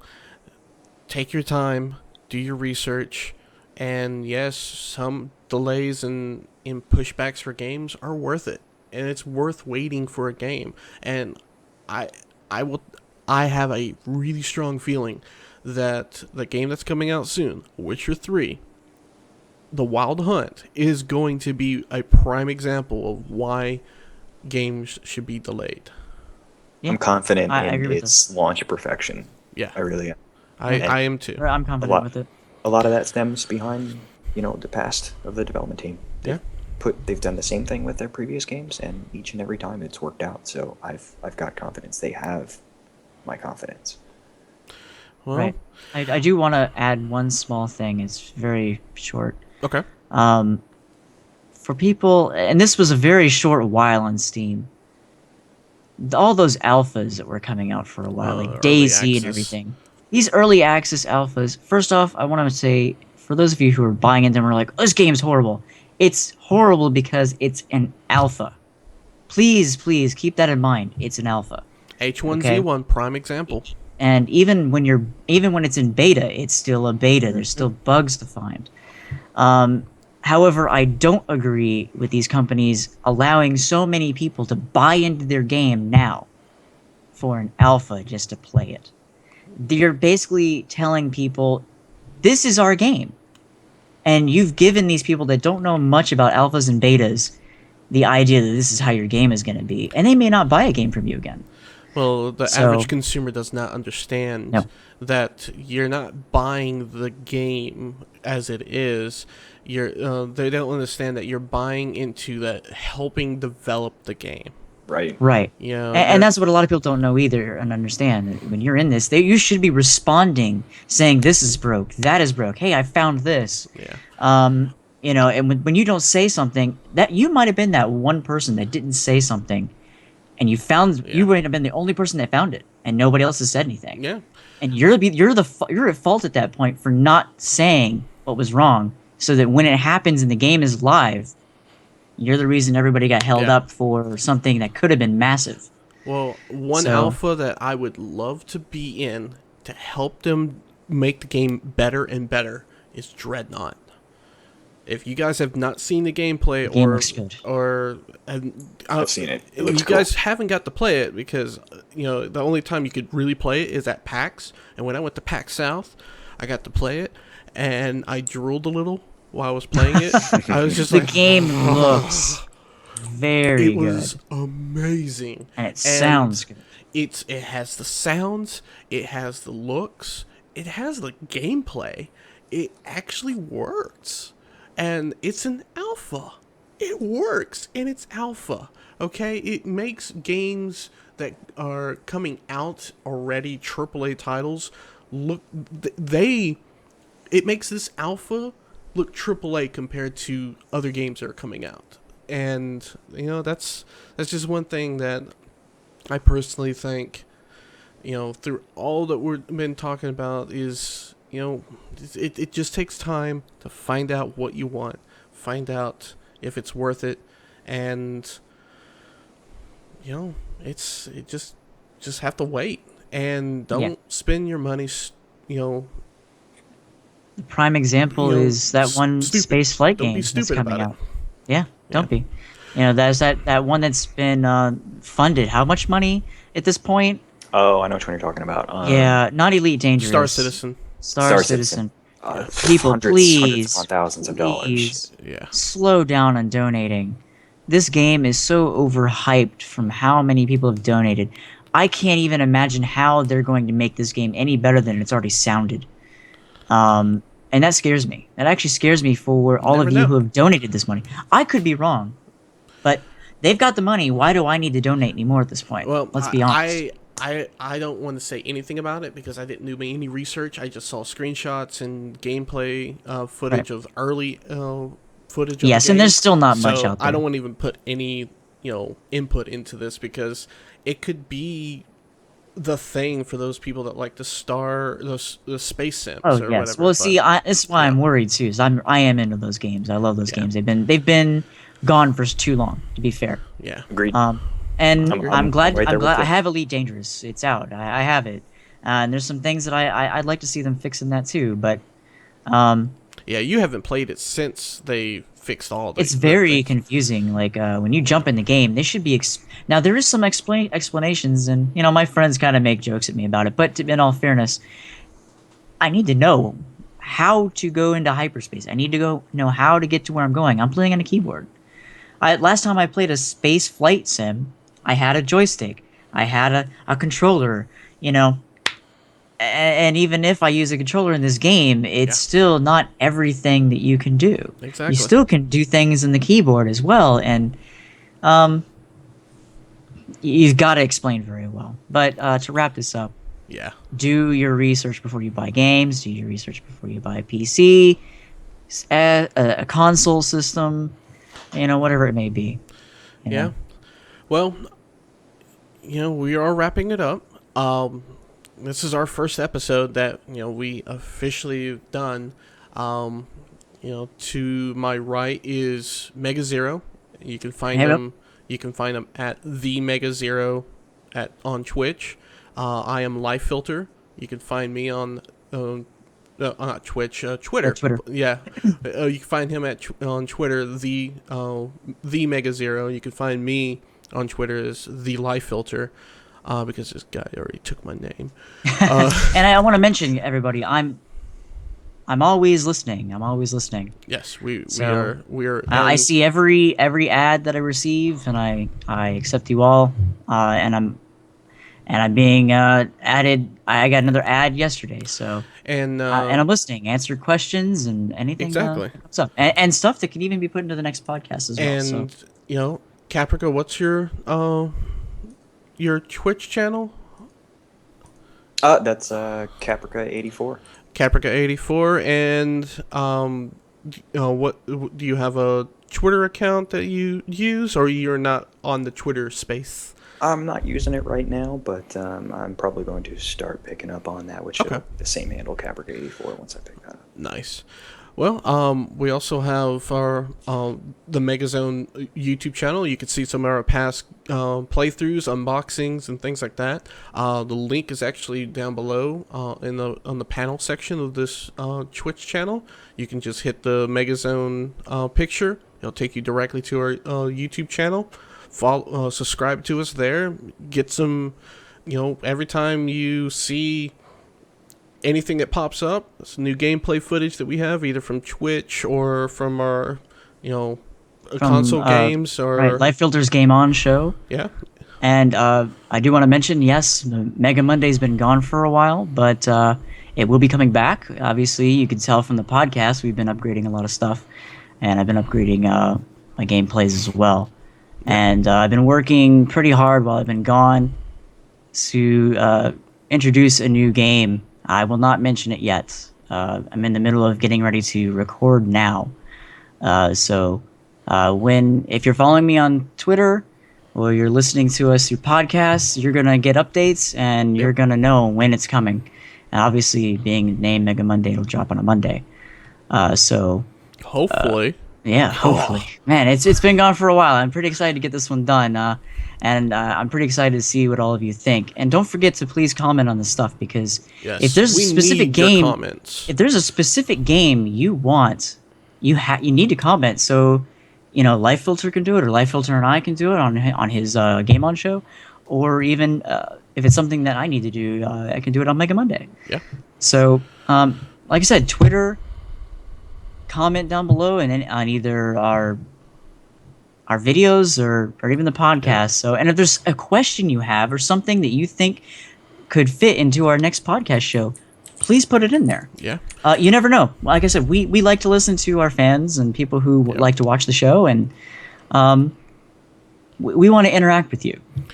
This is our hobby. This is what we like to do. And hopefully you'll see us play games together.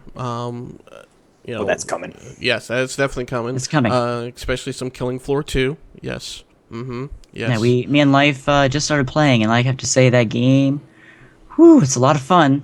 A lot of blood and gore, but it's, ooh boy.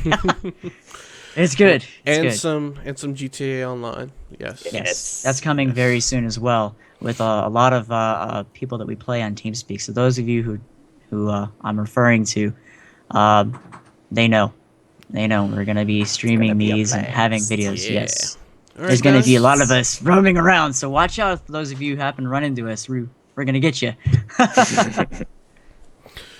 That sounded so dad-like. I'm gonna get you. I'm gonna get you. Stab. Get down, or it's- hurry, get to the chopper and fly I'm away. getting to with it. The money. Don't do it now. Drop that fucking cookie now. And just look. Just don't be the grandpa running around going, All right, guys. Well, thank you for watching. We're gonna end it on old grandpa. and then shit. don't forget We're to gonna- stick we're on a gonna- mission. We're gonna end it on old grandpa shit his pants, and we're gonna go and Shit, my parents, maybe you did, Sonny. and just follow us, and we'll be doing some more of these very soon. And thank you, and I'm gonna say game on, because that's what I say. Hell I'm gonna- yeah. And I'm gonna say, for all your podcast game playthroughs and everything, you know where to come visit us right here in MegaZone. So we'll see you next time. I'm MegaZero. I'm Life Filter. And this is Caprica84 signing off. See you guys See you, later. everybody.